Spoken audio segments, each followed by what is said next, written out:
Good afternoon. Continuing on our videos on the trees that are planted in ground and that do well in the Central Valley. This video is going to be about the in-ground plants that can do pretty good in the Central Valley, but they will want some babying in the first or second year.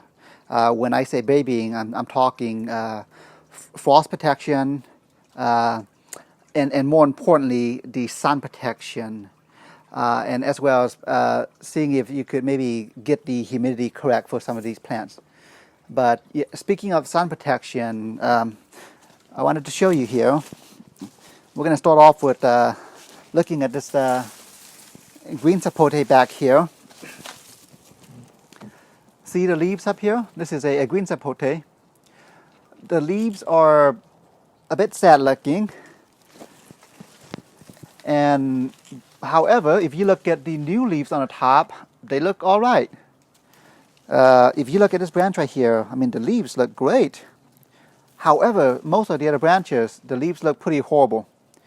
And, you know, one would think this is caused by cold damage, but it's actually not.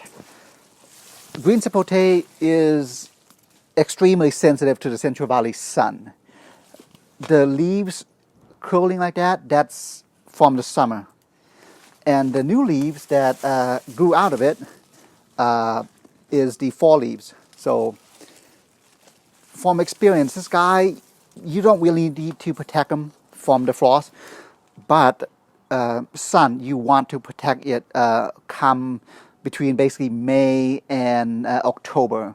You know, I've had a Starfruit right in front of it, so giving it a lot of shade protection. So that's a green sapote. Coming back here, the next thing that I want to talk about is mangoes. There are certain mangoes that do better than others. I've had really bad experiences with a lot of the Asian variety mangoes when putting in the ground, and we're talking the Nam Doc Mice, the Kyo Savoys. Those seem to be very sensitive to our heat. In fact, a lot of my tropicals actually succumb to the summer heat than cold. It's ironic, but that's just the way it is. So this mango right here is an ice cream mango. See the blackening of the flower bracts? This tells me that it's probably got some sort of a fungal issue, likely anthracnose. And also, if you look at this branch, see the branch, it's wrinkling up. This is limb dieback. Very common of mangoes, especially when it comes to fungal issues. So I'm very likely going to have to sever this branch right here in order to save the good branch. So that's an ice cream. And then, of course, Valencia Pride here. Yeah, mangoes, everything in the valley seems to want to attack it. It is very prone to fungal issues. So with mangoes, I typically spray them with a copper solution, which remediates against any anthracnose issues. And then sulfur solution, which helps with the powdery mildew. So, yeah, mangoes. Mangoes, from experience, the cold is not really a big issue. It's more so the heat. These guys get sizzled very easily, especially the grafted ones. The next tree that I'm going to talk about, which requires some babying when they're young, is going to be the papaya. This is the Hawaiian solo. See the leaves? See how it just kind of melts off. This is cold damage, and this is expected, but the tree itself is fairly healthy. So in the valley, with some of these more advanced trees, you're always going to be the goal is to go 2 steps advanced, and then the cold and the heat knocks it down 1 step. But the end result is you're always going to be hopefully 1 step ahead. So Hawaiian solo papaya. And another tree that surprisingly performed very well in the Central Valley is these guys right here. These are wax jambus. This is a black diamond wax jambu. And then this is a Thai jumbo wax jambu. I mean, to be fair, I do have them strategically planted back here. Both of these are going 2 or 3 years now.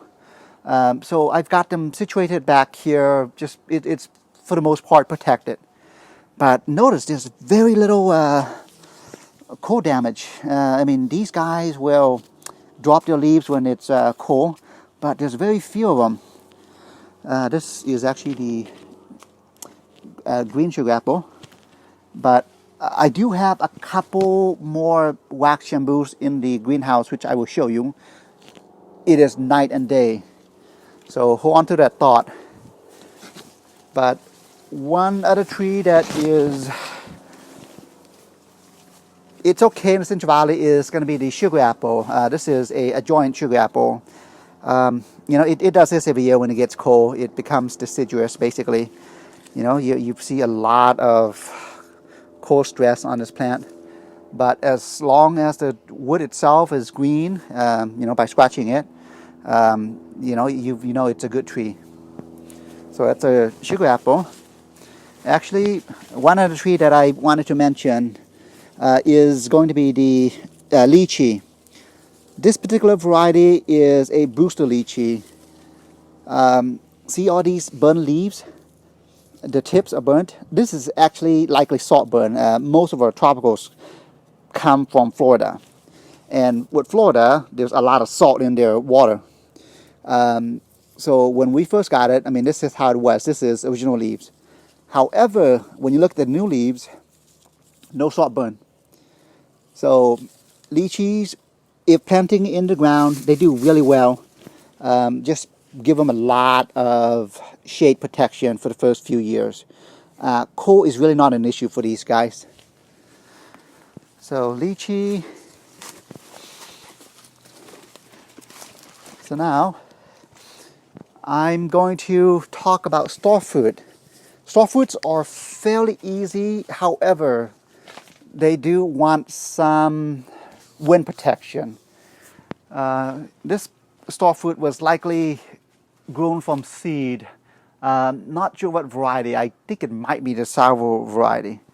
But starfruits, no problem with the cold. Well, let me reiterate that. Just baby them when they're young, when they're a year or so. And then no sun protection needed at all. And then once they get in the ground a year and beyond that, they're generally problem-free. Except the wind. You want to protect them against the wind. One of the starfruit that we had an incident yesterday. This is the remaining.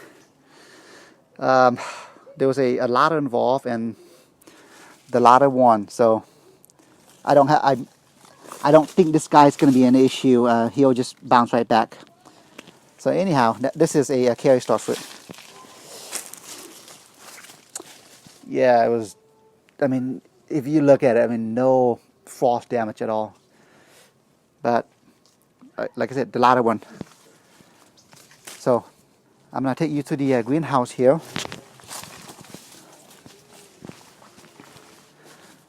I've got a couple of trees in there that I want to show you. In fact, it's a bit crowded, so I will have to dodge my way in here. So this particular tree is a Pitangatuba. So it's a bit unfair just because I do have the whole area greenhouse, so it's not exposed to the environment as much. But this really will do pretty well in the Central Valley. So that's a Pitangatuba. I'm going to try to brave my way in here. In this greenhouse alone, I have close to 40 plants. And it's a greenhouse that is 20 by 16 in dimensions. Here's the Japoticaba that I referenced in the previous video. I'm not going to cover any of the containerized plants just because that's a different situation entirely. This video is more focused on in-ground plants. So these are the wax jambus that I was telling you about. Compared to the other two that was in the ground, I mean, this is night and day. It's defoliated quite a bit, but I know these guys are quite hardy. Yeah, look at the other wax jambu. So, you know, there are a lot of advantages to having a tree in the ground if you are able to, I mean, again, just baby them for the first year or two, and then leave them alone. They likely will be okay.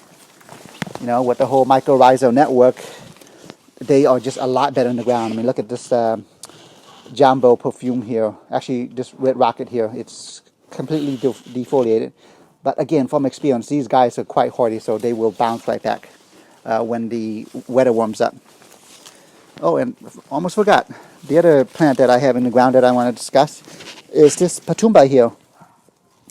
Yeah, this Pitomba, just like the Japoticaba, you really don't need to baby them at all. So now I will take you to the front where I've got a few more plants that I like to talk about. Actually, before going to the front, I actually completely forgot about these trees back here. One of the trees that you'll find great success with if you kind of take care of them during the first year is actually going to be the Barbados Cherry. Very fast grower. This is normal. This is just cold stress. But this guy loves the sun. Another tree that is not a tree but a plant is going to be the Cavendish banana. If you are able to get a Cavendish, because this is going to go extinct in the next 5-10 years. So Cavendish, and then surprisingly, another tree that I've had great success with is actually a coffee tree. This one looks a bit sad just because it is a bit more on the cold sensitive side. So, but if you look at the canopy, I mean, it is mostly protected from the frost. But this is normal, so this is expected behavior. So now I will take you to the front. So here's the front. Starfruit is going to be on the list. Generally, again, not a problem with the cold or the heat. Its main issue is going to be the wind. And if you look at the ground here, a few days ago we had a windstorm, or a thunderstorm, well, I'm sorry, a rainstorm which was accompanied by a lot of wind, and this is what it happens.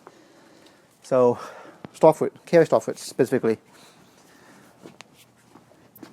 And in addition to the solo papaya back there, most papayas, especially the Mexican variety, also do really well. It requires some cold protection, but compared to the one in the back, I mean, this one the damage is pretty minimal. I mean, when you look at it, you know, you see some leaves melting, but for the most part, I mean, these guys are doing great. In fact, I wanted to show you here the papayas that are grown from seed. They surprisingly do really well. I mean, look at these guys. No cold damage at all. I mean, and there's very minimal protection in this area. Yeah, so Mexican papaya. One tree that I also want to talk about, which also happens to be a mango, is going to be the Corriente mango. Yeah.